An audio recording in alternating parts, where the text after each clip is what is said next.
Hello everyone, welcome to today's video. I'm very excited to be back sharing with y'all this top tier knowledge. Today we're going to be breaking down introversion, and specifically we're going to be talking about the strengths and the weaknesses.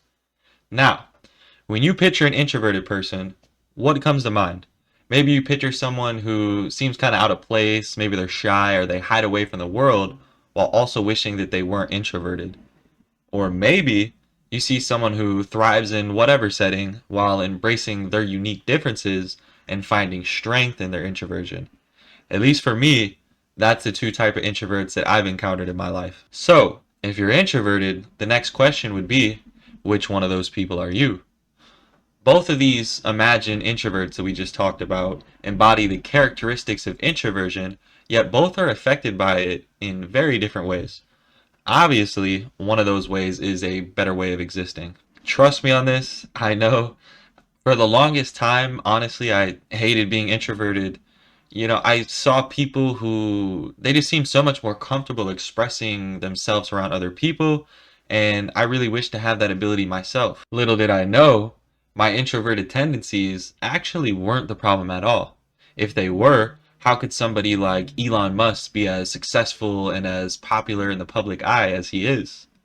The real problem I was facing here was that I was only focused on the negative aspects or the weaknesses of being introverted. And at the time, I honestly didn't even know that there were positives. And that's why the purpose of today's video is to highlight the strengths and the positive aspects of introverts while also addressing their weaknesses. Also, I'm going to be providing practical advice for introverts to leverage their strengths and improve upon their weaknesses. The goal here is to feel empowered by who you are, not weighed down by it. I prefer hearing the bad news first. So let's start off by talking about the weaknesses of introverts. Now, there's the main two, and these are actually the result of being an introvert. These two weaknesses are introverts tend to find social interactions to be a little bit more, or maybe a lot more, draining of their energy. And then they also tend to have like a perceived disinterest or just like nonchalant about interacting with other people. And that's it. It's really not that bad when you think about it, huh? The next three weaknesses are a bit more of a problem.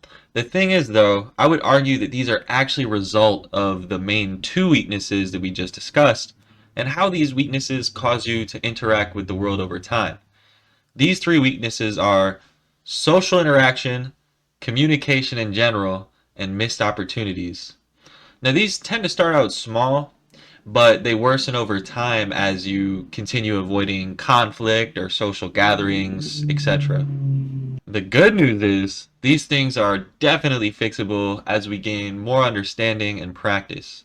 I'll speak more on that a little bit later, but now let's get into the strengths. So, as introverts, we have great strength in our mind. The key is we need to learn how to view our personality as possessing this strength. Then we become powerful. These strengths include, number one, deep thinking. This one's kind of a double-edged sword here.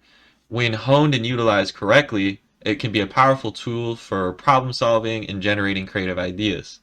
However, it can be equally as self-destructive if we turn this energy inwards on self-criticism or worrying about other things. Number two, listening skills. Now, this is one of the most important and crucial aspects of communication, and we're just great at it. Now, hopefully you're using these listening skills to get the most out of this YouTube video. Number three, self-awareness. Our heightened level of introspection allows us to be much more self-aware. Now, again, this can be great because self-awareness is the precursor to change. However, it can still become a bad thing if the self-awareness turns into being overly critical or overthinking everything we do. Number four, independence. Now, this right here is one of the most important skills for being an entrepreneur, and we have it. We have the ability to just do our own thing without needing someone there with us, needing someone to instruct us. Combine that with the great skill of deep thinking, and we're half on our way to making a great business idea or whatever other vision we may have. As you can see, I went a lot more in depth speaking about the strengths, and I did that intentionally because I really want that to be the focus here. Because once we understand these strengths more, we can then lean into them to make a substantial difference in our life and also make it much, much easier to handle those weaknesses that we talked about.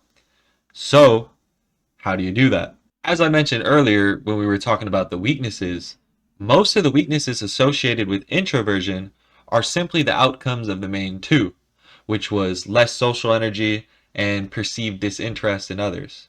So, if we can address those two main things, we're going to just notice a ripple effect that greatly reduces the other weaknesses. The question remains though, how do you do that? And I'm going to tell you how. Lean into your strengths. Take that heightened level of self-awareness and see where you're at with these things. If you tend to seem disinterested in others, become mindful of this and address the issue. My specific advice for the disinterest would be practice more open and friendly body language while also being more willing to engage with others. It's all going to feel very unnatural and just as draining as always, but that's all a part of the process. Once you make progress on the skills, you have a much better handle on getting yourself into social interactions comfortably and by your own choice.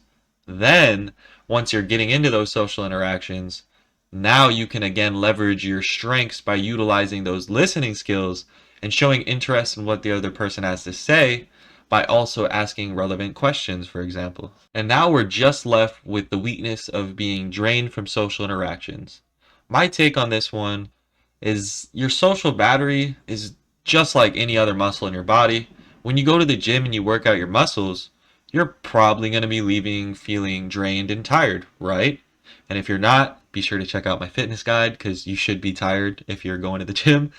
But as you continue to strengthen those muscles and rest appropriately, over time, your muscles are going to endure much more stress without being as drained. The same is true for your social battery. Keep putting yourself in social interactions, social situations. Make sure to get the proper rest and recovery and repeat. Eventually, you will have a lot more tolerance for social interactions and they won't be nearly as draining as they used to be. Now that we've addressed the two main weaknesses by leveraging our strengths, the other weaknesses start to improve as a result. Your social battery now has a larger capacity and you know how to seem more interested in the people around you. Over time, this is going to solve the weaknesses of social interaction and communication as you continue to engage with others. And now that you know you can feel comfortable interacting with others, you're no longer going to have to miss those opportunities because you feel the need to avoid social interactions. And that's it. That's all I got for y'all today. We talked about the strengths, we talked about the weaknesses, and now we understand if we just really lean into who we are and we utilize these strengths, we can overcome the weaknesses and just be ourselves. The alternative really is like the person I mentioned earlier. You can resent who you are, but at the end of the day, that's who you are. You got to work with it. You got to love yourself.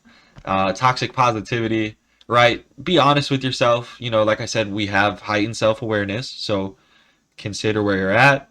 Consider where you want to be. Get out there and start practicing. I appreciate y'all stopping in, checking out the content. I really do hope you're finding it useful. I put a lot of time into making these things.